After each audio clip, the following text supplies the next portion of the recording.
Universidad Metropolitana Jalapa. Asignatura: Fonética y Fonología Inglesa. Actividad 4. Bueno. Estudiante: Jair de Jesús Salazar Alamillo. Regular verbs in past. Infinitive regular verbs: present, 2, past simple, 3, past participle, 4, Spanish meaning. Answer, answered, answered, answered, responder. Arrive, arrived, arrived, llegar. Ask, asked, preguntar. Borrow, borrowed, tomar prestado. Clean, clean it, limpiar. Clean, climb it, escalar. Collected, coleccionar. Compose it, componer. Cook it, cocinar. Dance it, bailar. Describe it, describir. Discover it, descubrir. Enjoy it, disfrutar. Happen it, suceder, ocurrir. Help it, ayudar. Invented, inventar. Invited, invitar. Kill it, matar.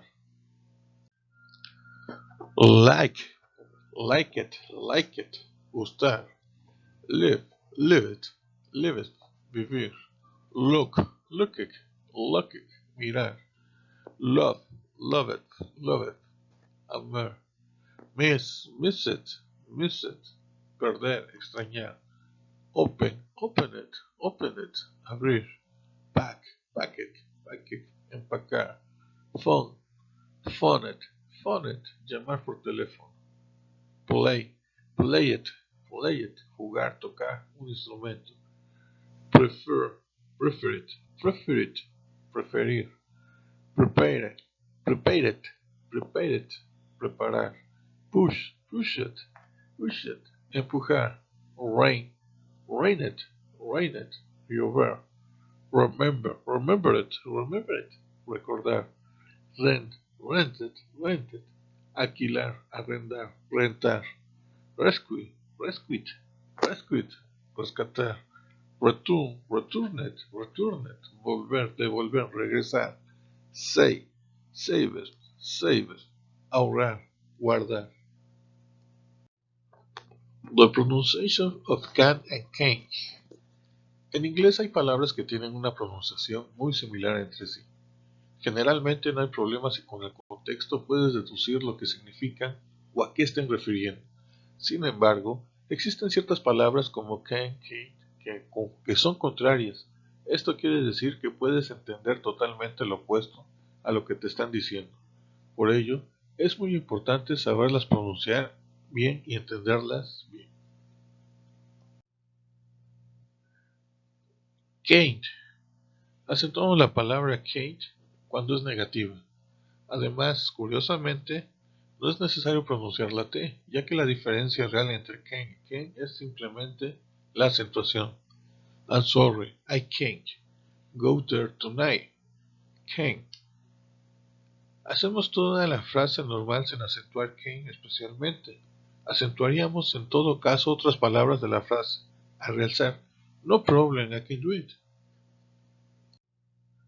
Conjugaciones no tiene. La forma es igual, indiferente de la persona, y se usa seguido del infinitivo sin to, así que tampoco se conjuga el otro verbo. Aquí tienes unos ejemplos. I can speak English, you can speak English, he can speak English, she can speak English, we can speak English, they can speak English. La negativa es can't. Igual que can't, se usa con infinitivo sin to.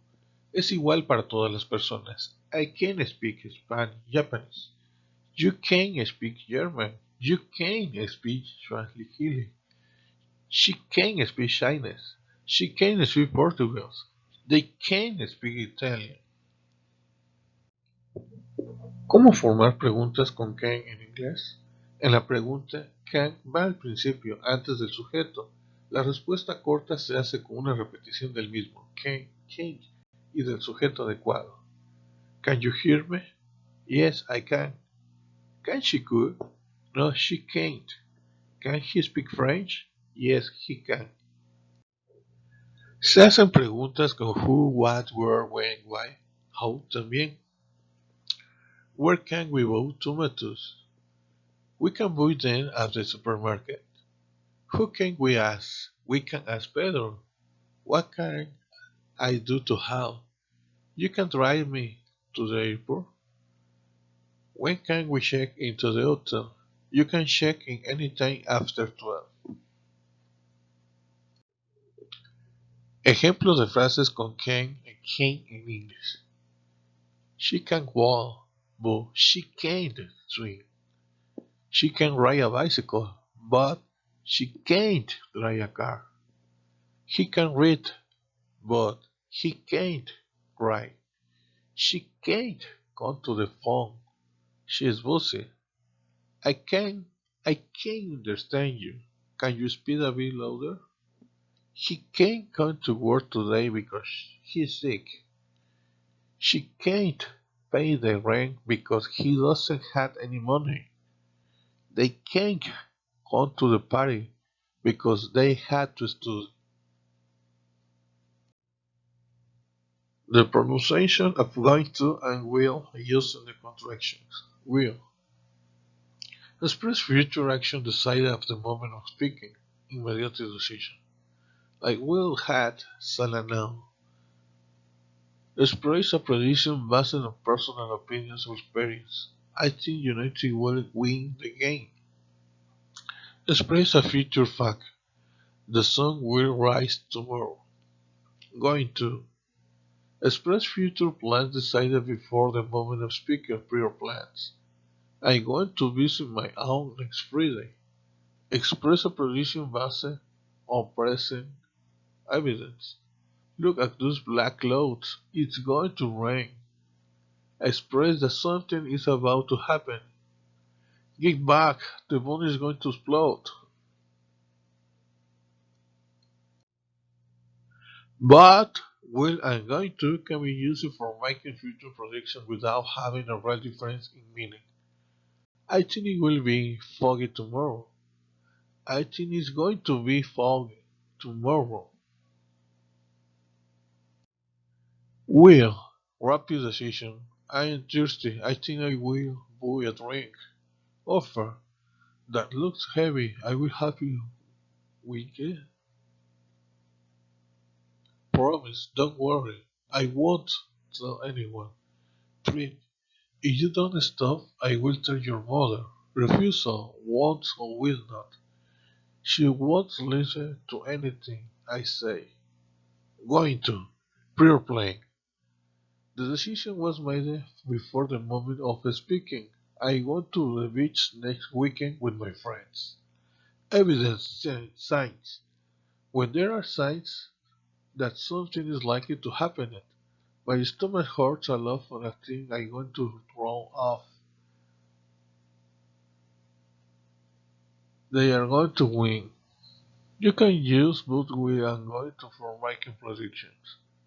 I think will rain tomorrow. I think it's going to rain tomorrow. Compare. Are you busy this evening? I haven't made any plans. I think we'll probably watch TV, or I am probably going to watch TV. Will I going to? Are both possible here? We are predicting that will happen because nothing is planned. I'm going to the movies. Only going to is possible because it's a prior plan. In spoken English, going to is often pronounced as gonna. Avoid using contractions when you are doing formal writing, such as voicing a report, a contract, a school paper, or essay. 1. We can make contractions with a pronouns and will.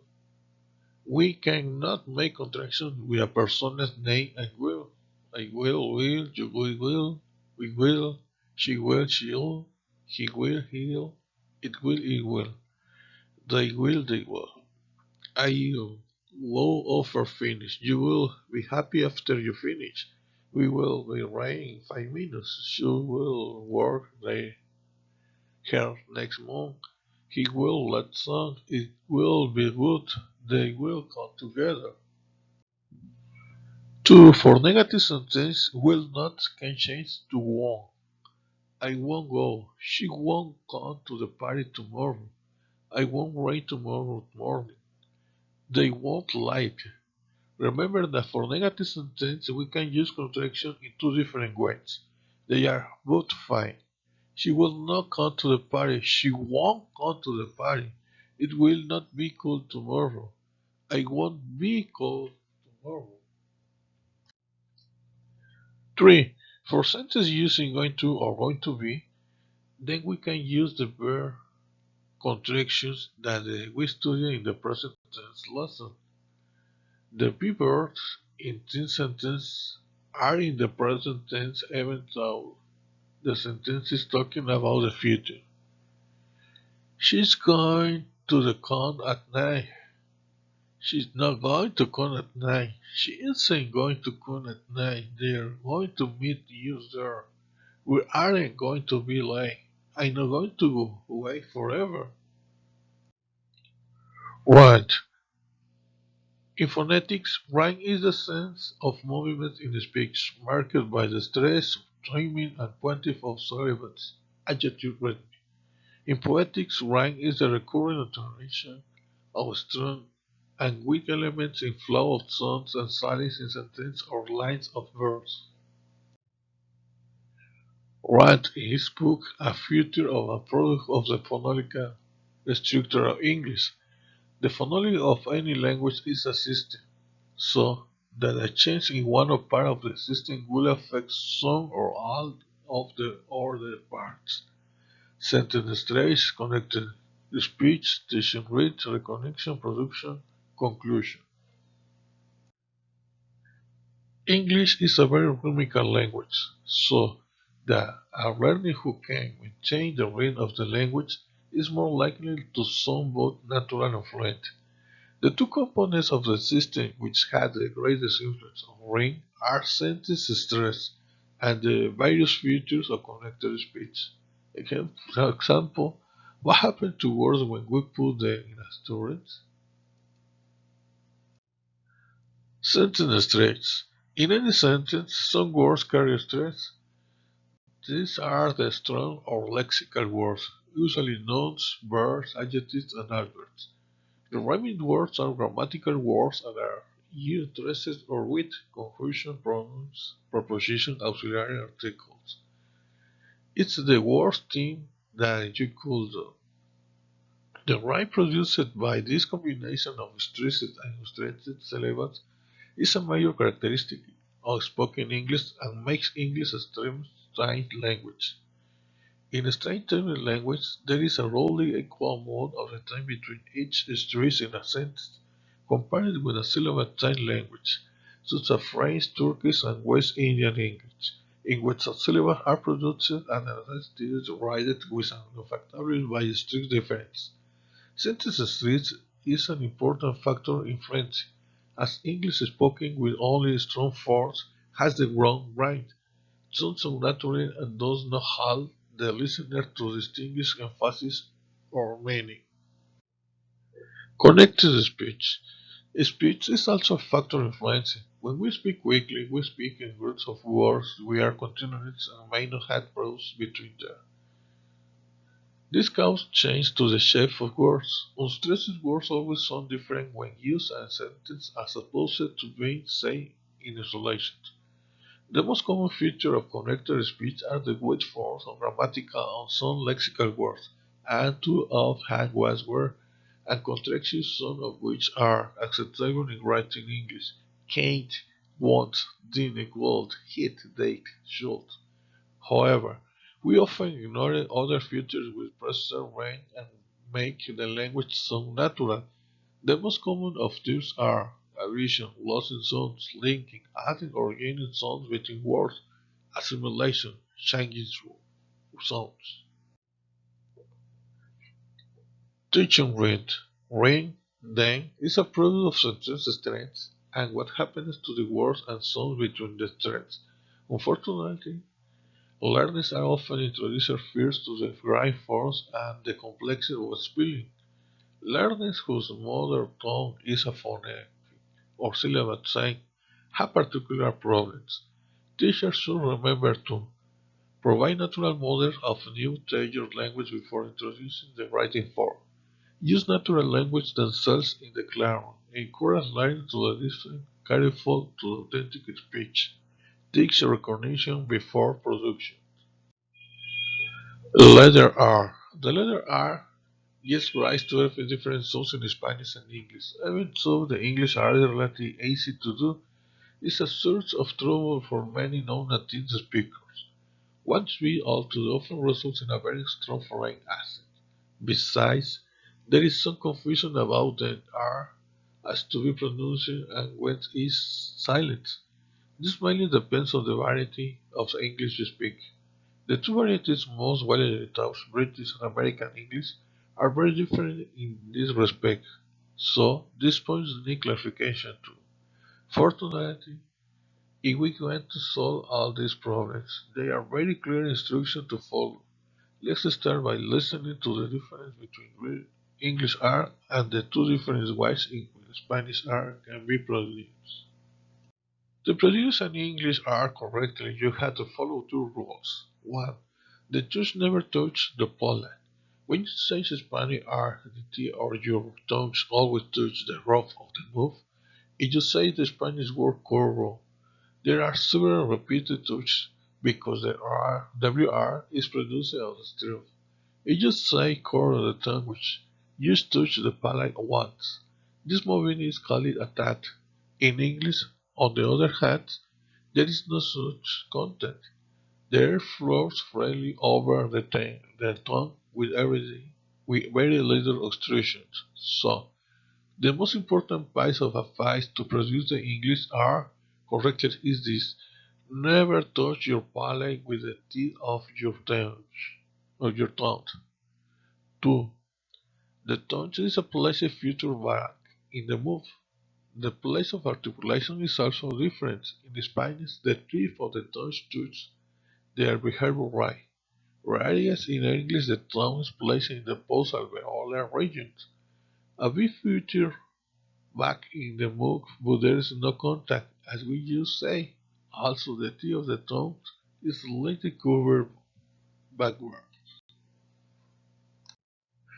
When is the R pronounced? The pronunciation of the letter R results in a very big division within the English language, the roti varieties and the non-roti varieties. The roti varieties are those in which the letter R is always pronounced every time it appears in the spelling. This mainly corresponds to the type of English spoken in the United States, Scotland, Ireland, and Canada. Even though the kind of R they are used not necessarily the same, actually it can be quite different. The non-rhotic varieties, on the other hand, are those in which the letter R is only pronounced when it is followed by a vowel, remaining silent the rest of the times. Remember that we are talking about sounds, not letters. There before a silent letter like the E in more doesn't come. The R in more is followed by a pause, so it isn't pronounced. The non-roti variety is spoken in England and in other countries such as Australia and South Africa. So, it's interesting to remember that in British English the R is pronounced only when it's followed by a vowel, whereas in American English is pronounced on every occasion it appears in the spell.